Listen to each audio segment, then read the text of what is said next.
Jadon Sancho, toujours indésirable à Manchester United, et on pose la question, où doit rebondir l'Anglais?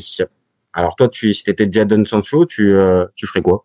Tu sais que j'ai été hyper choqué d'un truc quand tu m'as envoyé, tu sais, comment ça s'appelle, le visuel avec les stats, etc.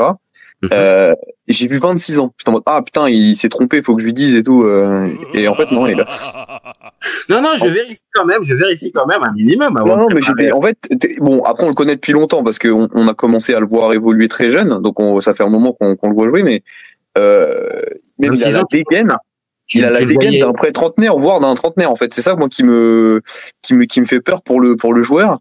Ce joueur, en plus, qui était si explosif et quand même pas mal rapide à Dortmund, il a perdu ça. Clairement, le côté rapide, là, on l'a perdu. Hein. Là, oui, il est toujours autant technique. En fait, moi, ce qui me perturbe, c'est que ce joueur-là, techniquement, balle au pied, il a quand même un truc en plus largement. C'est un joueur un peu qui peut être parfois un peu frisson, mais c'est un petit tout double. Et tu vois, par exemple, tu regardes la saison dernière là, il y a un match référence de Sancho l'année dernière.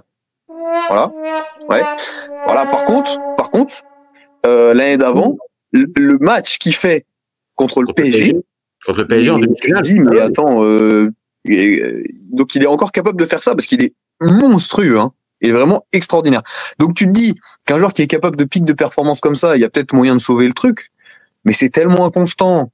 En plus du coup maintenant le faire jouer sur l'aile c'est possible, mais du coup tu sais très bien que c'est pas un joueur qui prendra la profondeur, qu'il faut que tu aies potentiellement un arrière latéral qui dédouble rapide derrière si tu veux quand même exploiter la profondeur, ou alors du coup de l'autre côté, enfin bref, ou alors faut le faire jouer 10, mais dans quel système et tout. Bon, c'est une prise de tête.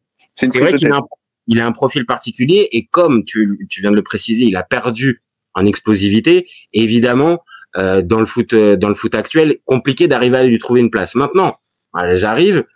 T'as dû entendre que plusieurs clubs de Serie A se sont intéressés à Jadon Sancho. Il y en a un qui semble, je dis pas en pole position parce que le mercato est tellement fou que on peut avoir des surprises, mais l'AS Roma semblerait quand même assez proche de Sancho.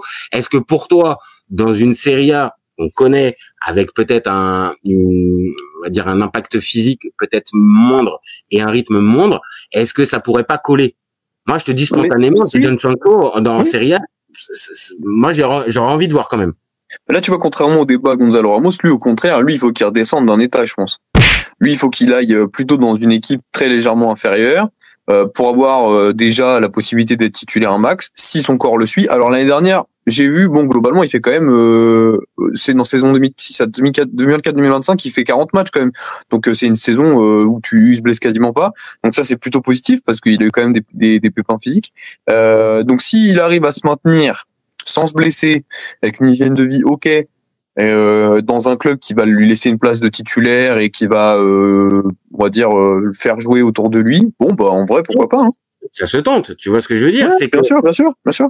C'est que même si, alors, tu vois, là, je viens de partager les stats pour aller dans ton sens. L'année dernière, 41 matchs, 5 buts, 10 passes. Alors oui, c'est ok.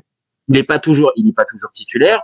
Chelsea, au final, l'an dernier remporte la C4, finit dans le top 4 de Première Ligue et donc se qualifie pour la Ligue des Champions, et cerise sur le gâteau, ils gagnent la Coupe du Monde des clubs.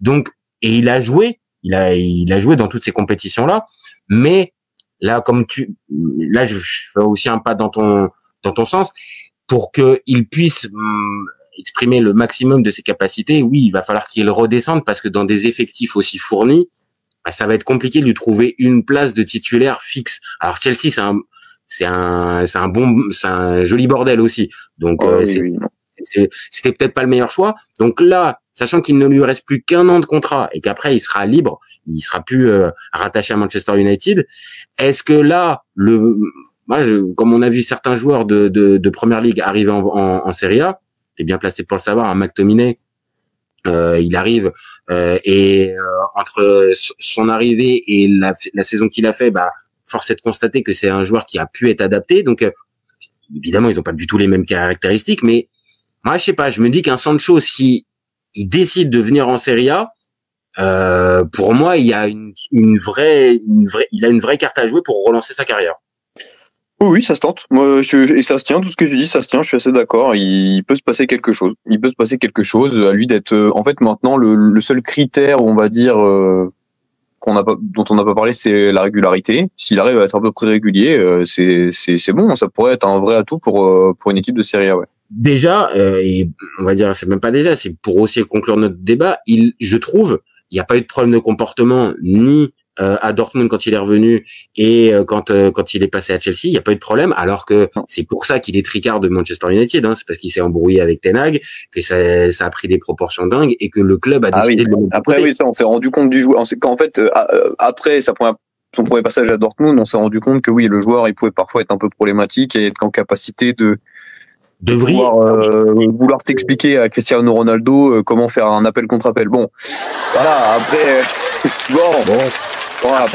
Benitez avant ça avait essayé d'expliquer à Luka Modric quand il est arrivé sur le bord du Real comment contrôler mieux le ballon. Voilà, utiliser son pied gauche à l'extérieur. Mais en fait, t'as au moins le rapport, même si c'est con, t'as au moins le rapport coach joueur. Là, t'avais même pas ça, quoi. Mais bon, bref. Oui, bref. Donc non, il y a quand même eu du mieux sur le comportement. On a vu quand même des jolies choses sur les 2 ans, même si c'est pas avec régularité. Bon, moi je reste sur mon idée. Viens faire un petit tour en Serie A.